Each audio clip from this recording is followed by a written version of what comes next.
ሞክሬ በአምላኬ እይታ ነበር ካትሬ አይበቃም ወይ ጌታን ሰደቀቀኝ ጊዜ ያልቆጠረው አይጠቅምም አለኝ ኧረ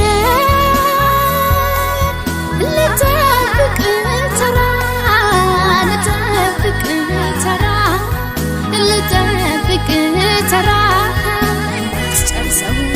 ልቀመጥ እስክሆን እስክሰራ ልጠብቅ ተራ ኧረ ልጠብቅ ተራ